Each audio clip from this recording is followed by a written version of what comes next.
Alright, so we're back. So inimbitahan tayo dito ng Fox dito sa Arcovia dahil may launching sila na pinakabagong suspension nila. So ito yung pinaka first release ng Fox. Ito yung inverted, the Fox Podium. So dito i-explain mismo itong Fox Podium na to kung gaano katindi talaga itong suspension na to o bakit ginawa nilang inverted. Siyempre, nagdito yung mga dealers natin, yung mga media partners, and also yung mga taga-dance mismo. Hello, sir. Hello, brother.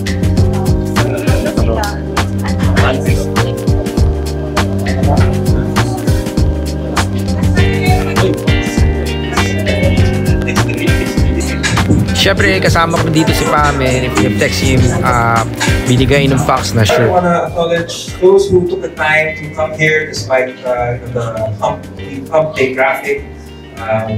But thankfully the weather is good, so at least hindi tayo pinabaha. So, I want to acknowledge representatives from 8 bike shops, Sir Peter, Sir Aljay, Sir Pan, then from Crystal Bike Shop, Sir Christopher and Ma'am Emilia. Then si Sir Jason from Mondraker and Northern Bikes. And si Sir Simard from Ride Plus. Representing the media, although some of them are still stuck in traffic, si Sir Mondi from Philippine Bike Demo Day. Of course, we all know Sir Mondi and Sir Ernest is coming shortly. They hold some of the most awaited events in the cycling industry. Then we have from Bicycle Project, Sir Vito Padre. This Pam Perfecto, the art of perfecting. Follow niyo siya. And then, of course, Pachak P1. You can follow with Sir Jonathan. Coach. So before we start the program per se, siguro let's have a few words from the Chairman, CEO, Big Boss of Dance, Boss Joey Ramirez. Good morning sa lahat. Thanks for being here. Hello po. Yung mga iba hindi ko pa siguro na-meet. But I'll make time to talk to everyone.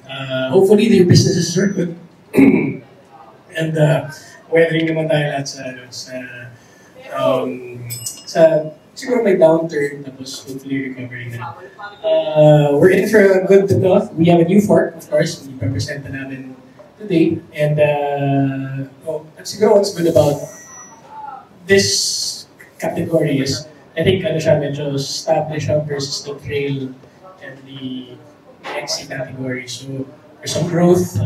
Hopefully you can support us also with this. And yes, yun lang. Kung gusto niyo uminom ng alcohol, pwede naman, wala namang problema. So, game!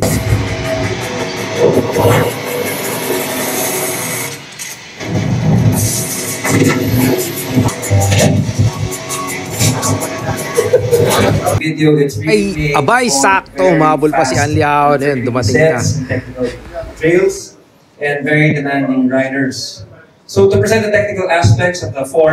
At ito nga pala si RJ, isa sa mga Fox chief ng service center dito sa Philippines. RJ, kung hindi pa nakakilala, sa negosyante, I handle the dance service and sa technical side ng cycling brands ng dance. So dito na-explain ni RJ Ocampo yung difference ng Fox Podium sa other suspension ng Fox.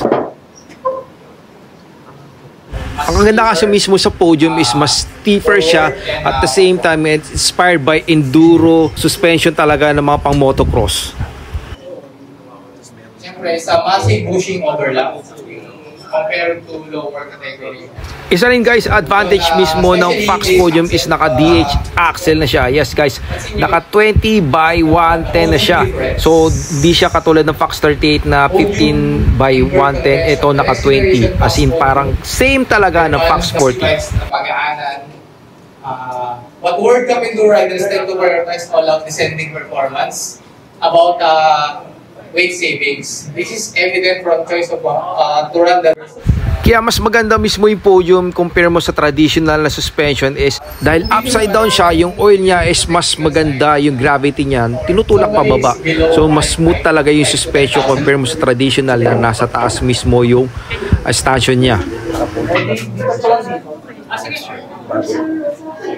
So what's up guys, we're here dito sa mismong Arcovia and we're invited dito sa Fox launching ng podium. So ito yung bagong release mismo ng Fox podium na pang enduro. Yes, this is for enduro talaga type siya.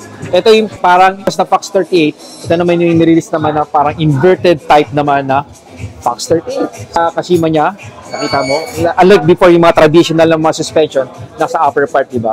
So ang maganda kasi dito is talagang dinesign siya more on parang inspired by motocross. Kaya nakita nyo, yung port niya is upside down na tinatawag. And maganda sa kanya, meron na siyang kasama with comes na may guard na rin siya. Bagit nga ni RJ, dalawang klase. Yung performance is plastic lang, pero maganda plastic na rin siya. It's a polycarb. Siyempre, black na rin yung stanchion nun.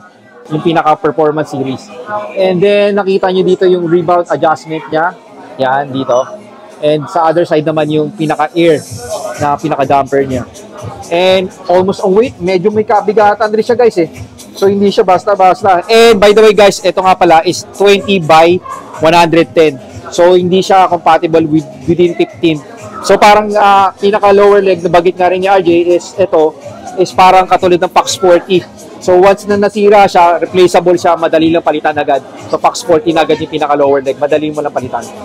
And also, syempre, pambaragan talaga. Imagine mo. Ang weight nakakangalay kanina pa ako nag-aano dito. And this is also a tapered also 1.5. So ito na yung pinaka-stock talaga. So ang presyo niya is around, this is 112,000 pesos. So available to sa mismong Dance Bike Shop dito sa Makati. And also meron sila mga dealer like si Pete's Bike. And I know meron pang mga parating yata sa ibang mga dealers natin nitong Fox Podium. So check it out. The best to. And hoping na mag-release rin ito sa XC at sa ibang releasing ng mga Fox na mga models nila. So alright, peace out.